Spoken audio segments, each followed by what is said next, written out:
My name is Jake Bennett, I'm 29 years old, and I work as an electronics technician at a security company in San Diego. It's not exactly my dream job, but it pays the bills and gives me time to think about something bigger.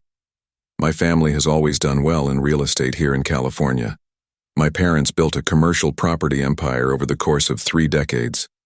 Ashley, my older sister, followed in their footsteps and is now a renowned architect, specializing in high-end residential projects. I've always been the odd one out, the kid who preferred tinkering with circuits and electronic components instead of contracts and blueprints. Ashley has this subtle way of making me feel small, you know? She never flat out says I'm a failure, but she always asks, "How's work going?" in that tone that makes it clear she knows it's not going great. Tyler Morrison, my best friend since high school, works as a real estate agent and hangs around our house like he's family. He and Ashley always exchange those looks whenever I talk about starting my own business, like two grown-ups listening to a kid talk about becoming an astronaut. My parents aren't cruel, just distant. They treat me with that polite respect you give a distant cousin who shows up for Christmas. It's always been the same dynamic. They talk about million-dollar deals while I sit there quietly, listening and dreaming of the day I'll have something of my own to show off. Ashley casually brings up her $500,000 projects. Tyler brags about his record sales, and my parents nod proudly. When it's my turn to speak, the silence gets heavy, like everyone's just waiting for me to finish so they can get back to the important stuff. Have you ever felt invisible in a room full of people who are supposed to love you?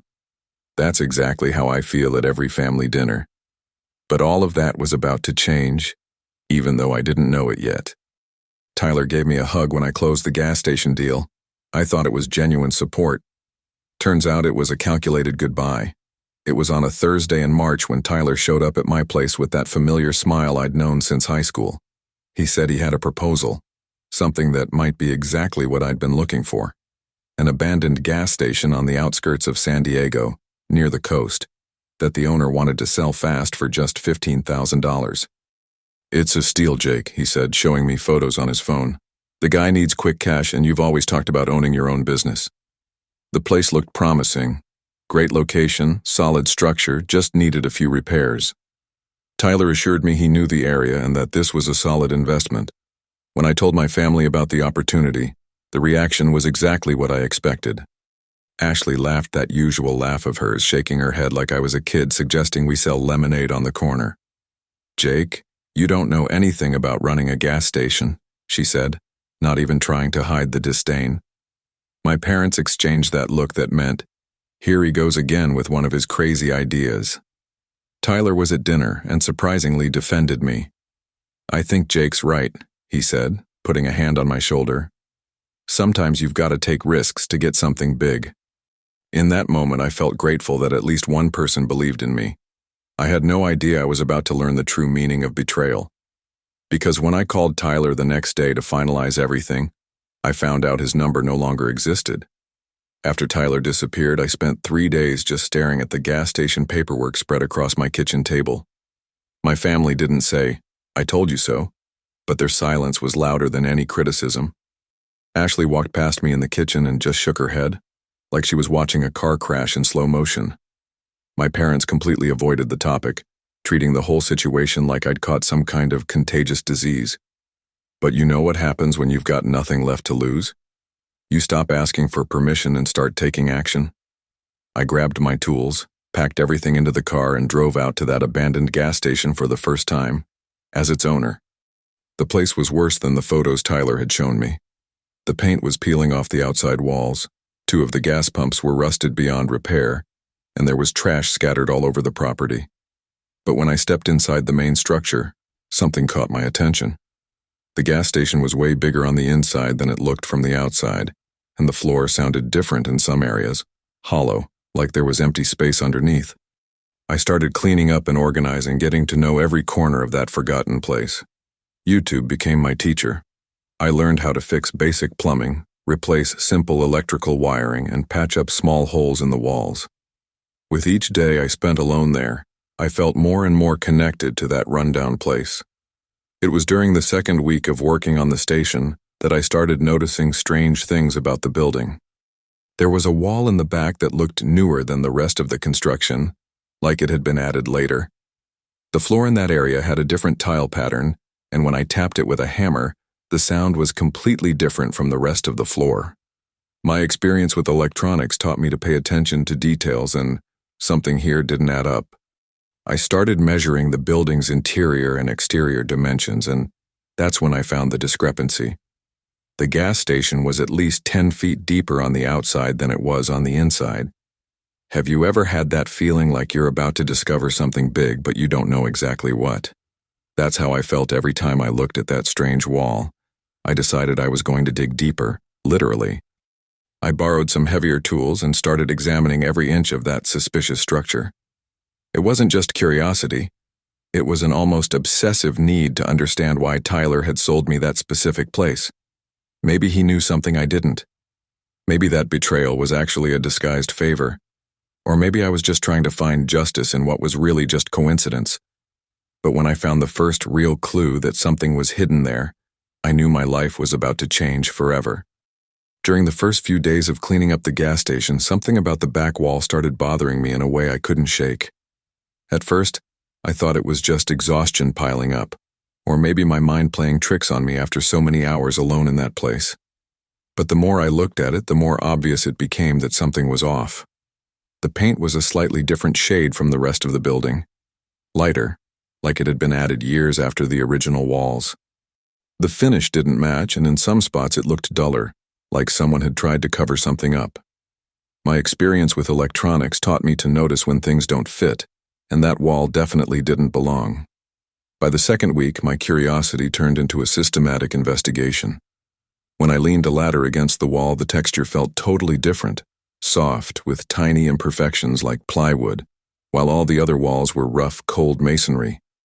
I ran my fingers along the surface and could feel wood knots through the paint, something that shouldn't have been there. It didn't make sense. Why would someone build a wooden wall in the middle of a masonry structure? Why hide something behind it?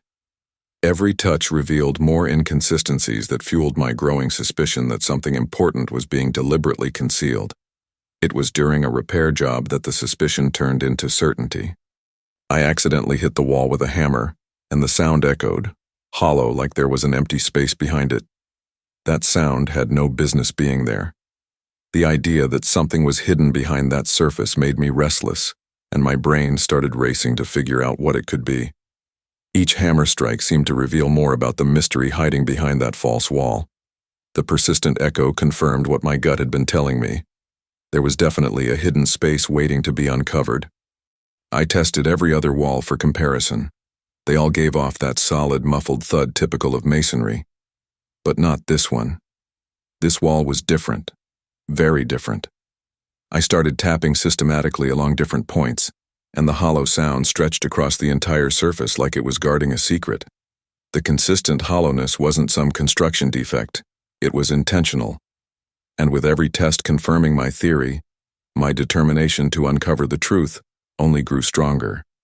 My obsession with precision led me to do what most people probably wouldn't. I carefully measured the building's interior and exterior dimensions. The discrepancy was undeniable.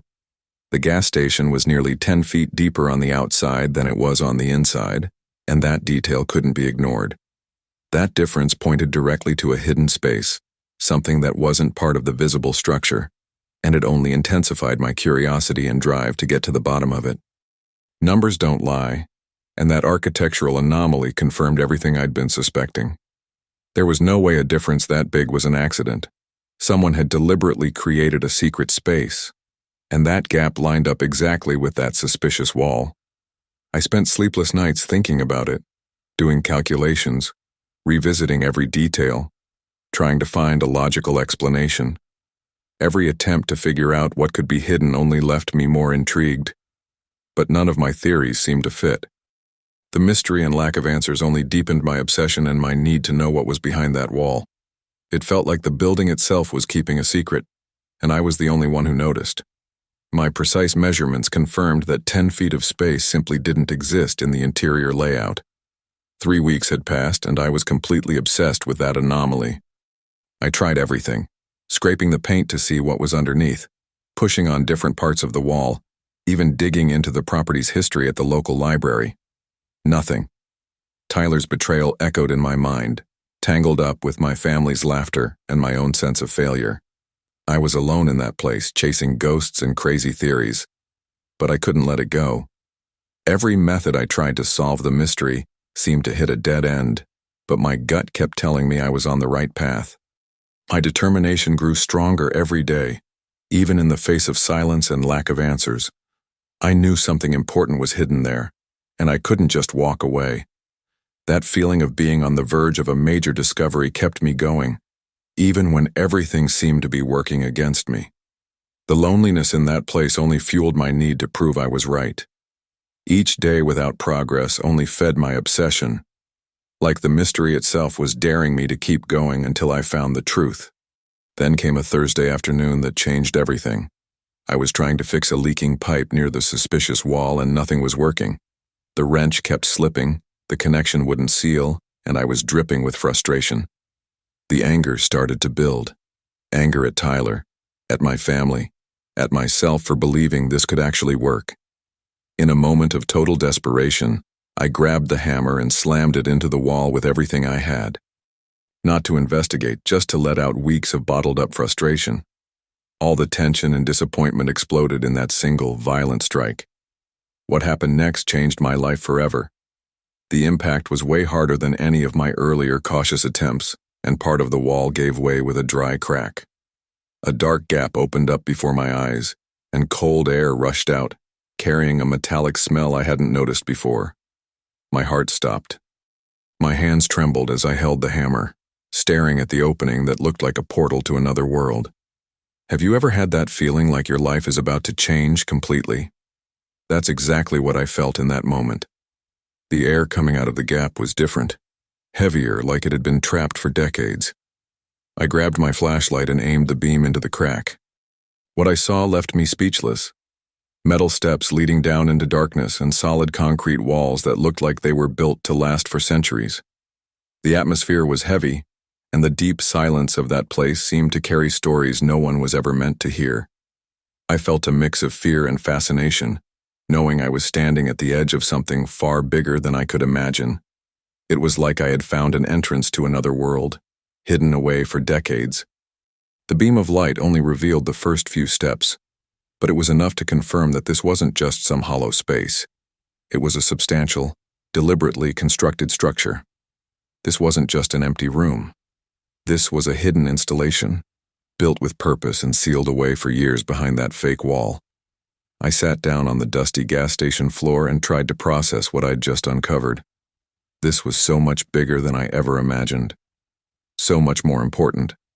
And I was about to find out exactly what it was. The realization that I had stumbled onto something historically significant left me both excited and anxious about what I might find in the depths of that mysterious structure. After discovering the entrance to the bunker, I spent days trying to process what I had found. My technical mind struggled to accept the reality in front of me. Eventually, I gathered the courage to walk down those metal steps with a flashlight in hand. What I found down there changed not only my financial situation, but also the way I saw myself and what I was capable of achieving. The bunker was a perfect time capsule. Military communication equipment from the 1940s was neatly organized, like someone had just locked the door and walked out yesterday. Massive radios with exposed vacuum tubes, transmitters covered in buttons and dials, devices I'd only seen in museums. The walls were lined with detailed maps of the California coastline, and a leather folder marked "Classified" held documents about Operation Pacific Watch, a secret mission to monitor potential Japanese invasions during World War II. The gas station had just been a cover, a hidden military base. But what truly left me speechless were the sealed metal crates tucked away in the darkest corner of the bunker. Inside them, strategic supplies, gold and silver bars, rare electronic equipment, military components that are now considered valuable antiques. There were commemorative coins and medals stored as a reserve of value. Every crate I opened revealed more treasures, and my technical brain was already calculating the historical and commercial worth of each item. It was my hidden fortune. Not just in material terms, but as proof that I had uncovered something extraordinary. I knew I couldn't handle this alone, but I also had no idea where to start. I spent weeks researching, calling universities, and visiting local museums. Most of the experts I contacted at first were skeptical. After all, who was I to claim I had found something so significant? It wasn't until I finally got in touch with Dr. Henry Graham, a retired military historian from the University of San Diego, that things began to shift. When I called him and explained what I had found, he was skeptical at first, but after I sent him photos of the documents and equipment, his tone changed. "Jake," he said, "you might have found one of the last undocumented bunkers from Operation Pacific Watch. This is historically significant." What I didn't expect was how legally complicated it would be. I found out that military artifacts discovered on private property involve federal, state, and even international regulations. "Doctor," Graham explained that we'd need special permits, detailed documentation, and to notify government agencies. The process I thought would take a few weeks stretched into nearly a year, filled with red tape, permits, and evaluations. The authentication process was intense. Historians, antique dealers, and military equipment specialists examined every single item. They were all amazed by the state of preservation and the historical significance of the discovery. The documents were genuine, the equipment was in exceptional condition, and the total value of the find was estimated between $8 and $12 million.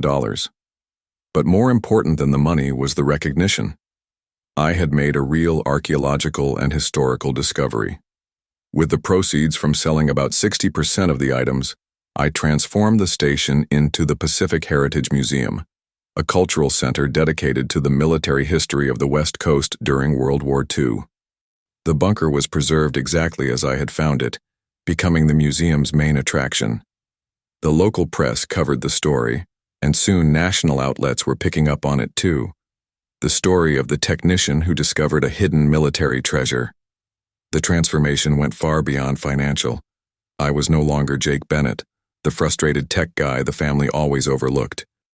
I was now Jake Bennett, founder of the Pacific Heritage Museum, the man who uncovered a lost piece of American history. Universities invited me to speak, documentary producers wanted to tell my story, and the museum welcomed visitors from all over the country. I hadn't just found a hidden fortune. I had found my purpose and my identity. The justice I had been unconsciously chasing had arrived in a way I never could have imagined. Then the phone rang one Tuesday morning. It was Ashley. Her voice didn't have that usual tone of superiority I knew so well. "Jake," she said, "I saw the article about your museum. Congratulations. I wanted to talk about some partnership opportunities." I smiled as I held the phone. After years of being treated like the family disappointment, now they wanted a seat at the table. But I had learned something important during those months alone in that gas station. True recognition isn't something you ask for or beg to receive. It's something you earn, through your actions and accomplishments. And finally, I had earned the respect I'd been missing all along. I thought about Tyler's betrayal and how, ironically, it had led me to the greatest discovery of my life. It wasn't revenge I felt. It was a deep satisfaction in having proven my worth and finally claimed the respect I'd always deserved. 3 months after the grand opening of the Pacific Heritage Museum, my life had transformed in ways I never imagined. The phone rang constantly with offers for lectures, interviews, and partnership proposals. But it was on a Thursday morning that I got the call I didn't even know I'd been waiting for. It was my dad. His voice had a different tone, no longer distant, but something closer to genuine regard. "Jake," he said, "your mom and I would like to talk to you in person." There was a subtle urgency in his words, like he knew this conversation couldn't be put off much longer. We scheduled the meeting for that Saturday at the museum. They arrived right on time, and for the first time in years, I was the one in control. Ashley came along, and Tyler showed up too, though he looked uneasy, lingering awkwardly at the entrance. My parents walked through the museum with expressions that mixed awe and regret. "This is incredible, Jake," my mom said, looking at the carefully preserved equipment. "You really found something extraordinary." The silence that followed wasn't the usual awkward silence. It was filled with admiration and recognition. Ashley got straight to the point, like she always did. Jake, I know we haven't been the best siblings, but now that we see what you've built, we want to be a part of it. I have ideas to expand the museum, an educational wing, ways to attract more visitors. Her professional enthusiasm came with a bit of hesitation, like she knew she couldn't just take charge this time. For the first time, I saw my sister asking permission instead of making decisions for me. Tyler stepped forward, hands in his pockets, avoiding eye contact. Jake, I know I don't have the right to be here. What I did was unforgivable, but seeing your success made me realize maybe I accidentally did you a favor. He tried to smile, but it was nervous and unsure. Maybe we could move past it and work together. I know investors who'd be interested in expanding this concept to other cities. His words felt hollow, like he didn't even believe them himself. I looked at each of them, my family who always saw me as the failure, and Tyler, who sold me an abandoned gas station thinking he was pulling one over on me. The irony was almost poetic. They were standing there offering partnerships and deals, when for years I had begged for their support and recognition. Now that I didn't need them, they wanted to be part of my success. It was like the universe had decided to give me exactly what I always wanted, but only when I no longer needed it. You know, I said, walking toward the entrance of the preserved bunker. For years I dreamed about this moment. The moment you'd finally see me as someone capable, someone worth respecting. But now that it's here, I realize I don't need your approval anymore. I stopped in front of the plaque that told the story of the discovery, my name engraved as the official finder. This isn't about revenge, it's something better, peace. My voice was calm, but there was a firmness to it I hardly recognized. It was the voice of someone who finally knew their own worth. Ashley tried to reason with me.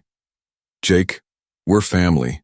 We made mistakes, but that doesn't mean we can't build something together. My dad nodded, adding, We always knew you were special, Jake. Maybe we just didn't show it the right way. I raised my hand, gently interrupting. Dad, with all due respect, you didn't know. And that's okay. You weren't obligated to believe in me. But I'm not obligated to share my success with people who weren't part of the journey.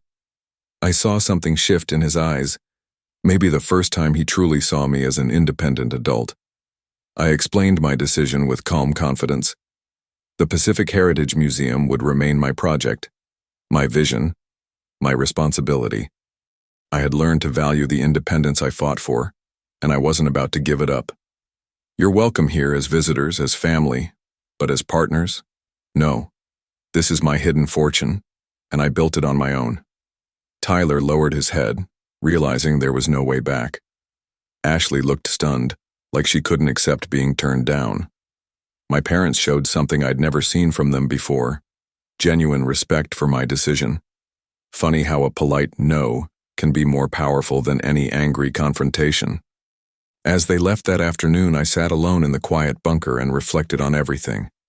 The justice I'd been chasing didn't come through revenge or humiliation. It came through choice.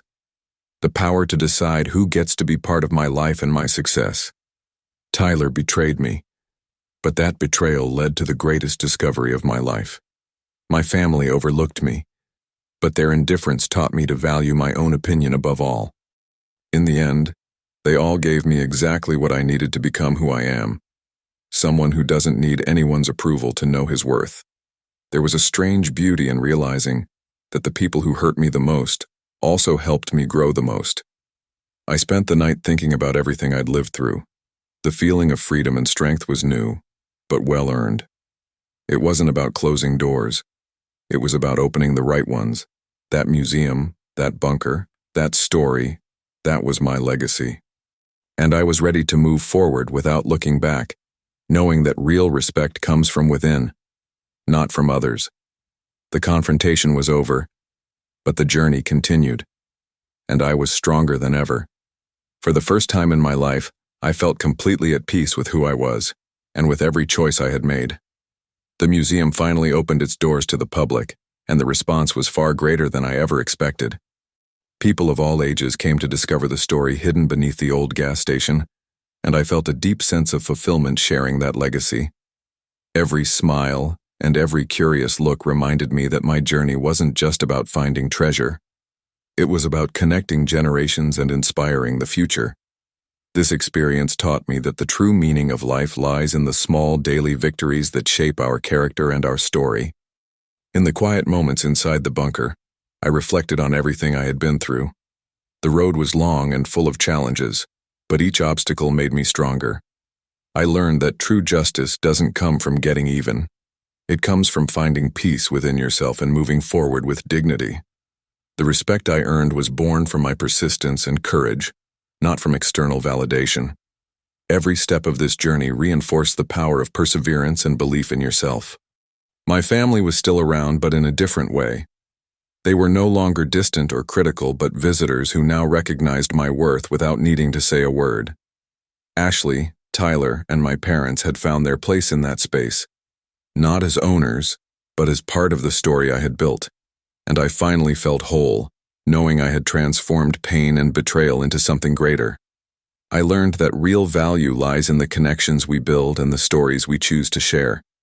What began as a lonely dream in an abandoned gas station became a legacy that reaches across generations. My hidden fortune isn't just the material wealth. It's the story, the transformation, and the recognition I earned. The journey continues, and I'm ready for whatever comes next, knowing that true value lies in who we become along the way. This path has shown me that our real legacy is the impact we leave on the people around us. When I look at that gas station, once the symbol of my downfall, I now see the place where I discovered not just a hidden treasure, but my own worth. That's a discovery no one can ever take away from me, and one I'll carry with me forever. With every challenge I overcame, my confidence grew, and so did my determination. The story I built is more than just a personal legacy. It's a message to anyone facing doubt or adversity. The real victory lies in persistence, in finding strength through hardship, and in never giving up on your own worth. The road may be tough, but the reward is the peace and respect that come from within. If you made it this far, thank you. I'm sure you have a powerful story of your own to tell. Maybe you've been through moments when your family doubted your potential, or someone close betrayed you when you needed support the most. Share it in the comments. When was the moment you stopped chasing approval and started believing in your own worth? Tell your story, because it might inspire someone who's going through the same thing right now. If this story touched your heart, make sure to subscribe to the channel and turn on notifications so you don't miss more stories like this one. Here you'll find real people who turned betrayal into discovery and built legacies out of desperation. Your journey can start today. Remember, your greatest treasure is already inside you, just waiting to be discovered.